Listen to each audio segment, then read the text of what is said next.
Thank you, my lord. Mrs. McNabb, Yes. wasn't there another influential adult in her life, the life of Marcel? My lord, the only person I can think of is her father. What Who- about who- I Ria don't- Groenewald? Did she also not adore her and idolize her as well? Not that I'm aware of, my lord. I don't know. I don't think so. I think it was Cecilia she adored and I loved. Did she inform you that other members of that group at stages left the group Yes. due to the fact that they were not happy with what was going on there? Yes, yes. And that was from an early stage already. Yes, that's right. Lord. But So she they- it never crossed her mind to follow suit, also to Lord, leave. Yeah, sorry, she was still a child living with her mother and actually living at Cecilia's house, and she couldn't do that. How could she just follow suit and leave them? Where would she go? I think that would, you know. After she's she left really- school, Sorry? after she left school, after matric, It's on 2016. I beg your pardon? In 26, 2016. yes. My lord, what happened in, just prior to her leaving school, she went and she applied at the University of Pretoria to study medicine. And she had saved up money, obviously from her tutoring and whatever, and she decided that she was going to do that. What she was then going to do is she was going to go back and tell her mother and Cecilia that, look, I will be able to study medicine, I'll make money, so I'll be able to get money to give you for the orphanage. And the minute she was told that she had to, that's what she wanted to do, they told her she was not allowed to do that, and she couldn't do it. So yes, she but couldn't follow but that. is it correct that she applied without them knowing? Yes, she did apply without them knowing. So she acted there like an adult, without first obtaining their permission to apply for a university admittance. Yes, she did.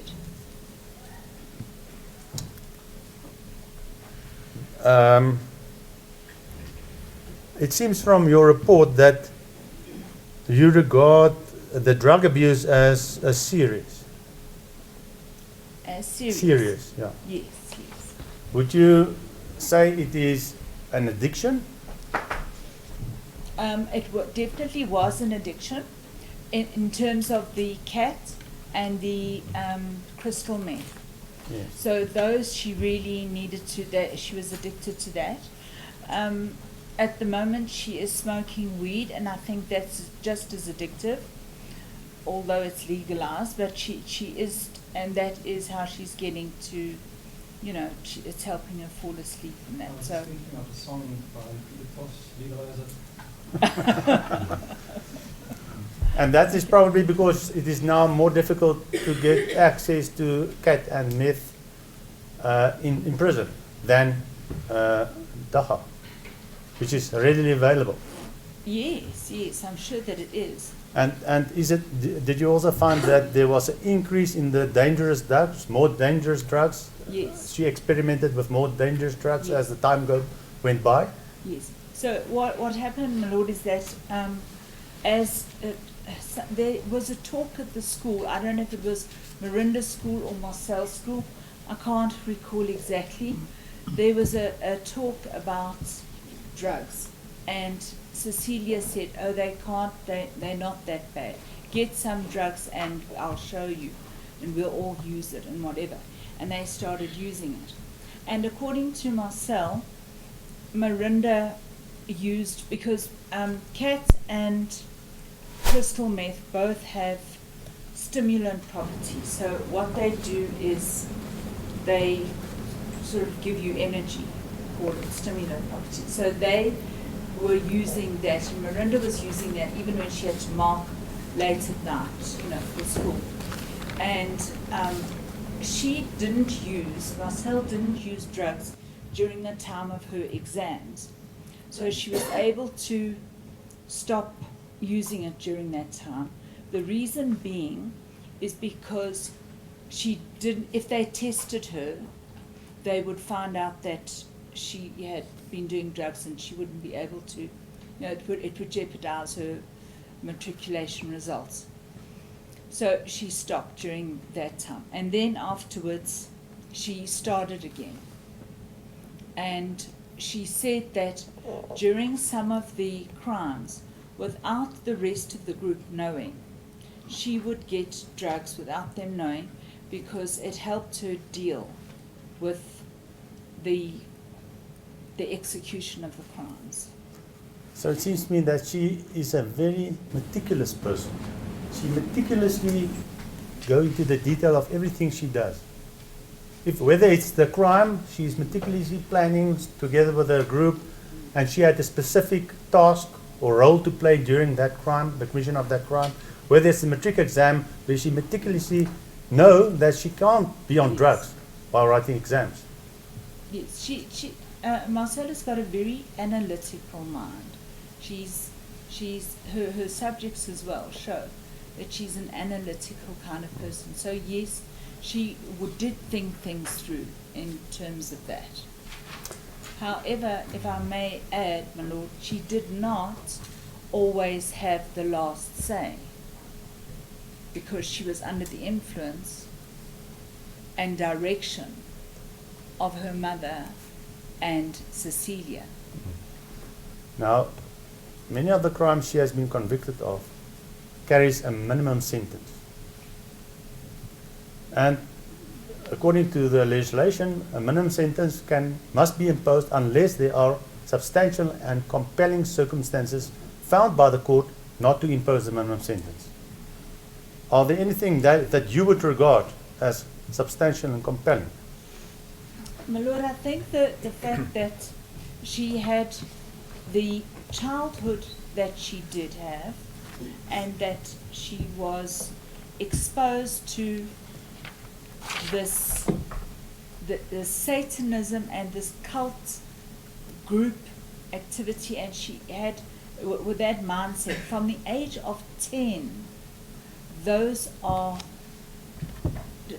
there's a lot there to show that, you know, in terms of compelling evidence. But if we generalize, Sorry to comment. Okay, yes. I think somebody said that Satanism is not an offense in the country.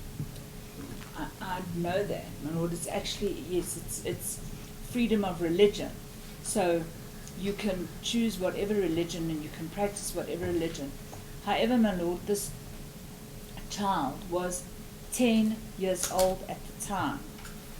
And if you think about the description of the high nights and what she was exposed to then, and which I see is confirmed in Mrs. Britz's report, it was traumatic. It was traumatic for her to be able to witness that kind of detail. Now, I haven't seen a Satanistic movie. I don't even watch horror movies because they are just too much for me. But I cannot even imagine how scary that must have been for a 10-year-old child. Cecilia said that she denied that she was an ex-Satanist. She denied all of this. Yeah, well, And I think we also have the testimony of, I think it's Candace Beverly, who said that this whole issue around accused number 2 having, these attacks by satanic creatures was this all fake, because she would have blood injected from Yes, palm, yes. then insert that into some glove part, put it in her mouth, Yes. and when she had these attacks by demons or satanic creatures, she would bite that blood and ooze out. It's all just fake. I heard that, my lord, and I actually was here for some of that testimony as well. And Cecilia is, I mean, from the get-go, pathological liar, a master manipulator, a very good little actress. I really believe that that is what she is. And she used all of those ways to get Marcel to actually do what she wanted her to do. But I'm afraid, my lord, I've actually lost the train of thought. What we were we're talking about the impact of that on a 10-year-old child. So that in itself, even first of all, she was shown these movies. They were forced to watch these movies. And then she was witness to these high nights, which could not have been very easy to watch. She also mentioned, my lord, that she actually saw Cecilia's teeth grow, fangs. She actually witnessed it. So because that also, I sort of thought, you know, you buy these things in the costume shops and whatever and put them in, and there you got fangs. But she actually witnessed it, and I really, it's scary for a 10-year-old. Whether you put on a Father Christmas costume, you can actually, a 10-year-old might believe you. Whether you do these things, a 10-year-old's going to believe you. It's the same, you know, they're impressionable, very impressionable at that age. Well, look, I think part of the challenge that I've got now is that, and I've seen that from the report, this report, that, and I don't know how I do this. I've got to call God as a witness to confirm that accused number 2 was not telling lies. And I think I'm grappling with this because I think it might later be a ground for leave to appeal that I didn't call an essential witness. Very essential witness, yes. The version of accused number 2 that she was telling this court the truth. Yes, maybe fourth. I think that's what I heard yesterday. But I'm obviously grappling with that. How do I call God as a witness to verify that what accused number 2 was telling was the truth? My lord, it boggles the mind. That is all I can actually say. It boggles the mind. I mean, sitting through testimony after testimony of people saying, this is what she did. She was the head. This is what she did to everybody. She got intelligent people to do what she needed them to do. Zach Valentine had a degree, a BCom degree, and he studied actuarial science, I think. I mean, she manipulated this, and with a grade 9 level of education. So wild imagination, or you know, watching the right kind of movies to instill these ideas in her head, but she certainly had some kind of recourse. And the fact that she came from Satanism, I believe that she did. She had some kind of knowledge prior to that. And if I remember correctly, Cecilia was a conduct disorder child. So in grade 2, she threw a brick through a bottle store window. And she broke and stole alcohol. She was put into a boarding school at the tender age of like grade 2. She was put into boarding school. She was expelled from school. She got into trouble during her primary school years and her high school years. She was suspended. I mean, this is a troubled child. I don't think there was something ethnic. No. I'm sorry, I'm struggling to hear you at times, I Malone. don't recall if I've heard such evidence. Yeah. No, there wasn't. What is your source for that? Let me tell you where that comes from. Yes. So, At one stage, my lord, I was asked by Carte Blanche to comment on Cecilia and her profile and things like that. And I managed to get evidence of what happened during her childhood years. Okay, indirectly through the parents. And that is I actually... have shunned away from watching Carte Blanche, reading newspapers. But she never said that. Yes, sorry, looking at Carte Blanche, yeah. following up the newspaper reports, because I think I'm just guided by text form. And I think when you start to testify about that, you know, it all seems to be foreign to you. You had said, I think you were present, I think, when she testified. Yes, yes. And which So was she this? never testified to Who that. testified about that? Her parents had... No, they were not in court. So No, don't know what they said. I know that. So, okay, so then it's hearsay. But based on an interview with the parents, the Carte Blanche team managed to get that information. Well, I think let's not Okay. let's divorce ourselves from what appears in the media, and let's confine ourselves to the facts before me, and also I think the reports before me. As it pleases them. Thank you, my lord.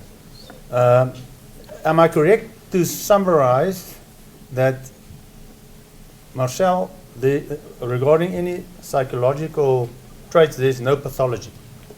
There's no Pathology. pathology. Yes, yes. No mental disorders? No means she has substance abuse, and she's got features of bipolar disorder. So that is a mental disorder.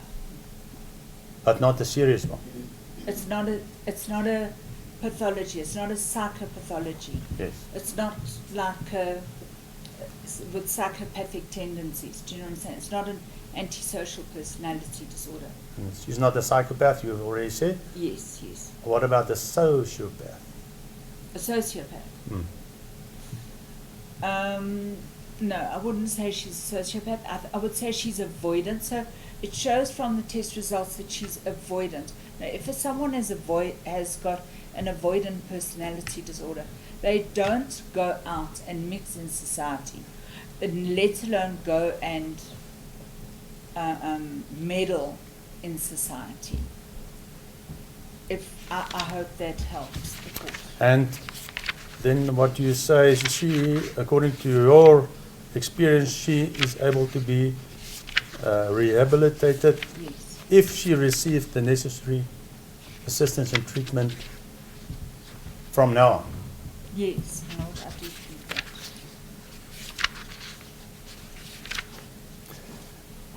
I would, to conclude, would like you to consider the fact that there was this long period of 2.5 years since 2012, from 2013, when nothing happened. Yes. No crimes were committed.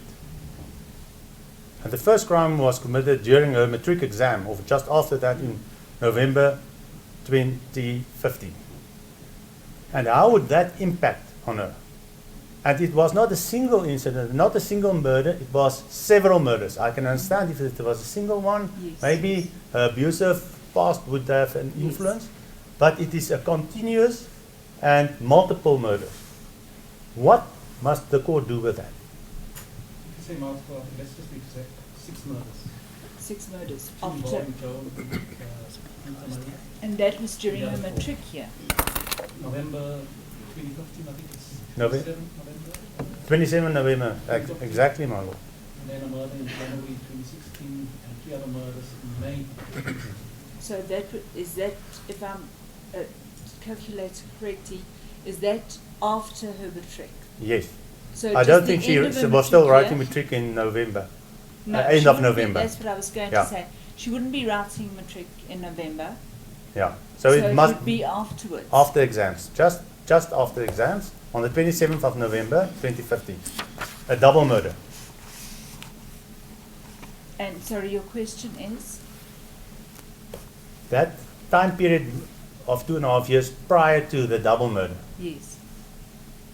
and which nothing happened, no crimes were committed. What must we do with that? Because that is not as if it was a continuous committing crime. There was a period of no commission of any crimes, which we know of.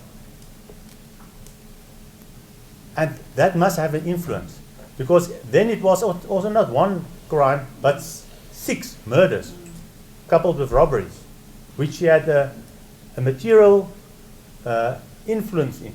She was part of the team going there, and with a specific task to conduct during the commission of these crimes. That must be different from just a single incident, isn't that so? Yes, I'm sure that it does, and I'm sure that it was, very traumatizing as well.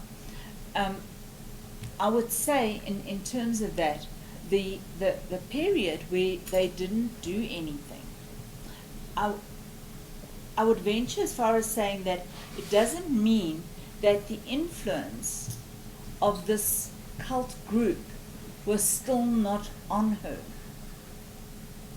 was still not affecting her. I firmly believe that she was still under the spell of Miranda and Cecilia during that time. But she also matured during that time, isn't that so? She must have matured during that time, however, not to the point where she would have been able to make independent decisions. Although she made an independent decision to apply for varsity. Yes, but yet she still, my lord, had to go back and tell them, and the reason that she gave them was she could make the money, so they didn't have to commit the crimes.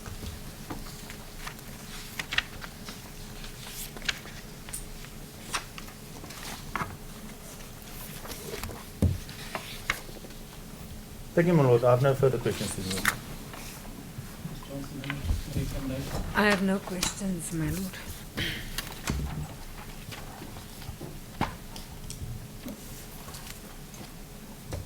Yes, Ms. Mego? Thank you. Ms. Johnson? That is then the case for accused number 3, my lord.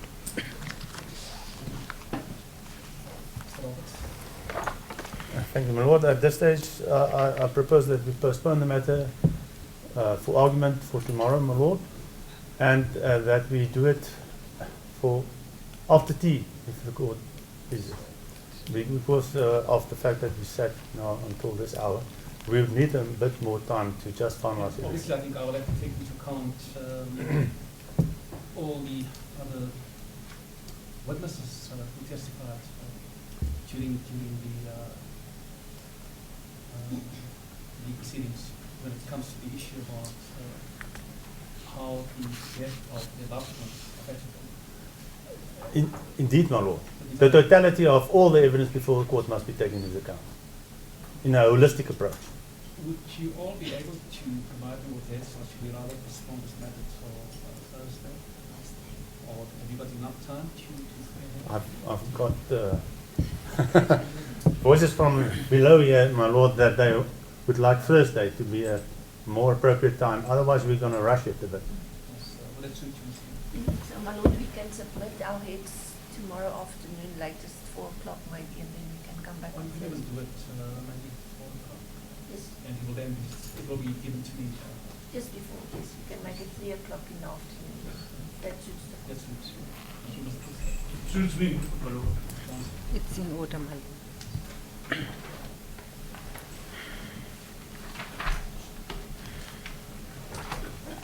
So the matter then is going to the 15th of August, 2019, and the accused will remain in custody. As it pleases the court. With adjournment.